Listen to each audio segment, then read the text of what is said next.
Great moments are born from great opportunities.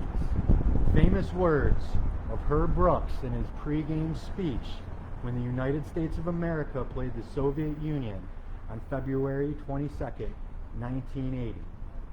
44 years later, former Soviet KGB spy Vladimir Putin, a brutal dictator, has let the world know his wishes to recreate the Soviet Union with its illegal invasion of Ukraine. Incredibly, the home, the Miracle on Ice, and the rest of New York State's 21st Congressional District is currently represented by Elise Stefanik, a Russian asset and a liability to the United States of America. It was July 2018 when then President Donald Trump stated he trusted Russian intelligence more than the intelligence of the United States of America. The same Russia that offered militants bounties to kill American soldiers. Donald Trump has stated he will let Russia do whatever the hell he wants. That's an actual quote. He said, I will let Russia do whatever the hell they want. What is Elise Stefanik worried about? What about Hunter Biden's laptop? Here I am concerned about a dictator, the threat of nuclear war, having to send our troops to fight abroad. And Elise Stefanik has been obsessed with Hunter Biden's penis pictures. And it turns out that the sources from any accused wrongdoing of the Bidens, the source has been charged with lying to the FBI and is connected with high-level officials from Russia, supporting and enabling Russia's attempts to influence our elections is what Elise Stefanik will be remembered for. Our opportunity to unseat Elise Stefanik begins today. My name is Scott Phillip Lewis, and I'm proudly running on the Democratic Party line to represent New York State's 21st Congressional District. I grew up in Syracuse, New York, where I was a hockey player. I actually did a year of preparatory school at National Sports Academy here in Lake Placid, New York in 2009. I have a degree in finance from Western New England University in Springfield, Massachusetts, and a minor in enterprise resource planning and economics. After college, I lived in Austin, Texas for 5 years working at Charles Schwab and coaching high school and youth lacrosse. When I made my intentions known that I will be running for Congress, I reached out to Democratic county chairs here in the 21st District. 18 counties comprise the 21st District in New York. There was a response from one county chair that they said they were only focusing on districts that could be flipped, and I faced an extraordinary uphill battle. First off, the district is flippable with me.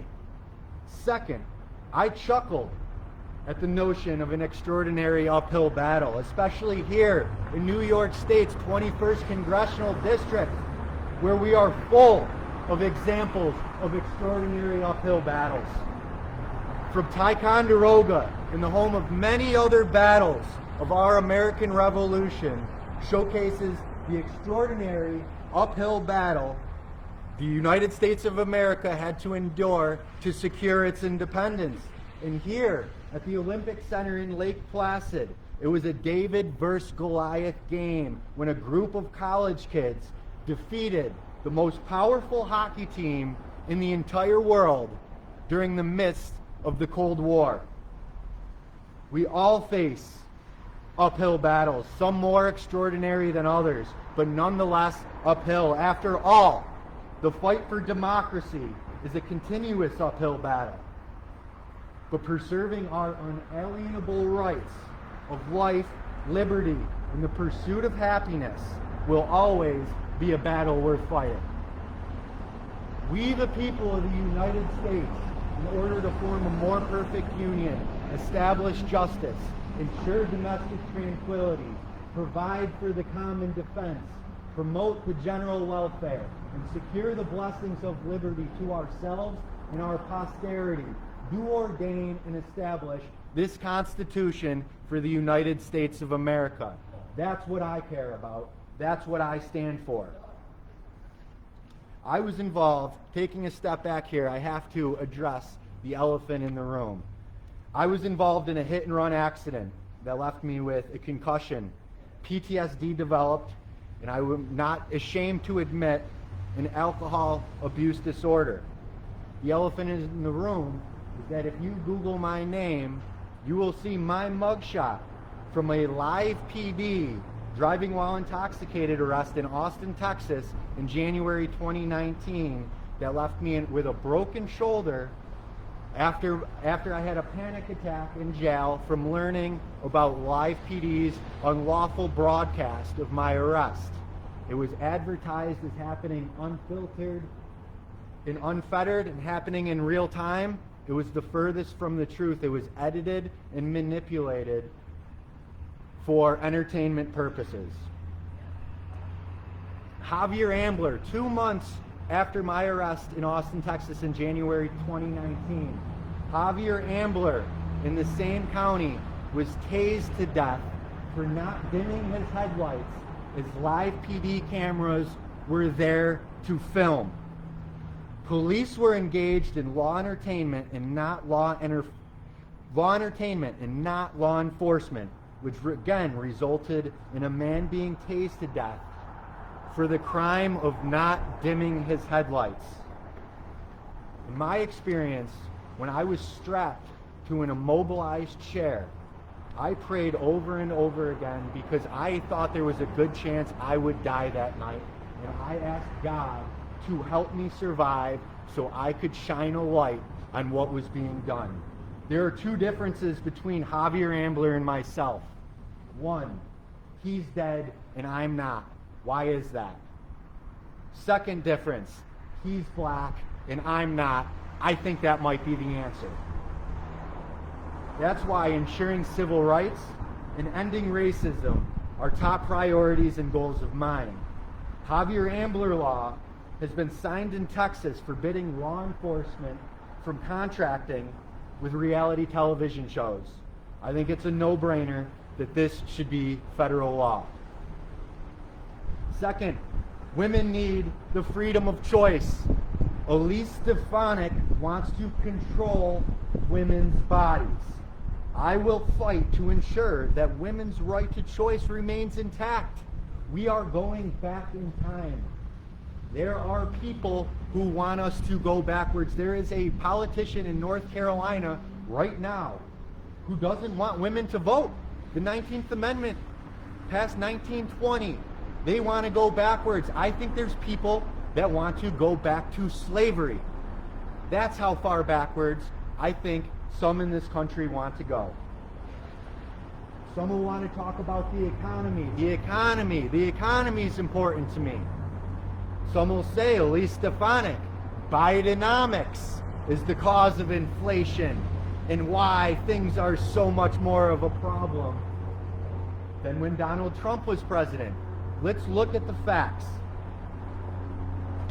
When Donald Trump was president, he added $8 trillion to our national debt. He was not lying to us when he told us he would run the country like his businesses, which is straight to the ground and as failures. Our national debt is towards approximately $32 trillion. That means in only 4 years, not even 2 terms, Donald Trump has added 25% to our national debt. He did so while cutting the taxes for the rich, while the hard-working class and those, the heartbeat of America, paid more in taxes than the rich corporations he helped out. So make no mistake, it is the corporations who are trying to spin it that things were better under Donald Trump because they benefited under Donald Trump. So it is not Republican versus Democrat. It is not left versus right. We are engaged in the rich versus the poor, the morally right versus the morally wrong, and we can no longer be fooled. Our military is important, providing for the common defense. Our veterans need access to the world's best health care, period. Anything less is unacceptable. Supporting Ukraine is also in our best interest. We cannot let our own United States politicians who are Russian assets get away from the truth. We want the world's strongest military, but we do not want to send our own to fight Putin's invasion in Ukraine. It is best that we support Ukraine right now to make sure Putin's pursuit of recreating the Soviet Union is put at bay. It is dangerous and it needs to stop now. Last, we are a border district. Elise Stefanik wants to focus on the southern border, the southern border, the southern border.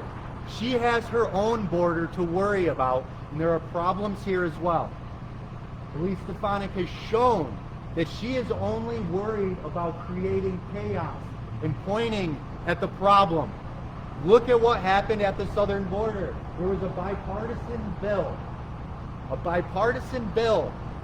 The most conservative border bill that I've seen in my lifetime, maybe of all time, to make things better. But the Republicans like Elise Stefanik did not want it. Why? Because they'd rather point at the problem to blame Joe Biden to win elections than actually create solutions for the people they represent and other American citizens. Border security is a priority of mine, but we need to have representatives who want to create solutions and not just point at the problems. Elise Stefanik as well wants to take credit for things she didn't do. Let's look at the infrastructure bill. The infrastructure in our communities, our small towns and villages across District 21 in New York, they are benefiting from Joe Biden's infrastructure bill. Guess what? Elise Stefanik voted against it. She voted against it, and now she is trying to take credit for the funds coming in from Joe Biden's administration, and she did not want it. She voted against it. Stop letting her fool you. Last, what's important to me, this district is extremely unique. We are a rural area up here in northern New York. Sometimes the isolation in this district can make us feel cut off from the rest of the country, even the rest of the state. That's why access to health care at an affordable price is at the top of my list for priorities for the citizens and residents of the 21st District. Rural health care definitely presents its unique challenges. But with a representative like Elise Stefanik, who does not want to create solutions, it only compounds the issue. I am the representative who will go there and create healthcare solutions. What is Elise Stefanik going to say about me? I guarantee it. She's going to call me far right. I am not. She's going to call me radical. To that, I ask her to look into the mirror. She's going to say I want to defund the police. I do not. Even after all my engagements with unlawful acts in the field, in my opinion, I've wanted to sue police officers at times. I have not. I understand the difficult job that law enforcement faces, and I stand behind them 100%. Our police officers and our law enforcement need to be equipped with the most resources they have possibly available. I say fund law enforcement. With that said, supporting law enforcement, we need to understand there are good cops, there are bad cops. Supporting law enforcement means the laws need to be enforced against police officers as well. Laws need to be enforced against judges as well. Laws need to be enforced against politicians as well. No one in the United States is above the law, and we are going to keep it that way. One difference from myself and Elise. Try to contact Elise Stefanik right now. See if you get a response. Try to set up a phone call. She is not concerned about representing the citizens in her district. She is concerned with securing Donald Trump's vice president pick. That's all she is concerned about. Her remaining in power to a man that will bow down to Vladimir Putin. It is disgusting, it's outrageous, and it's going to end. What I'm going to do is I will make myself available to all of those in the district while I'm campaigning, and even while I win the election and I'm in office.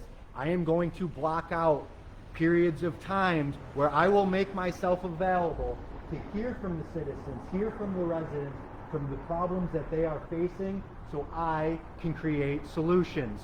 We need politicians to create solutions, not just point at the problems. Next, I do need some help. I need some help getting onto the ballot here by April 4th.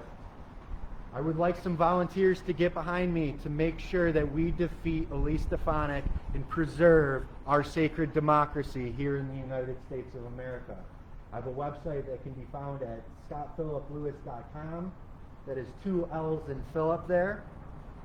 And I hope that to get some notice from you, some volunteers would be great. In closing, I would like to say we have a great opportunity, and together we can make magic happen. God bless America. I'm excited to get to work.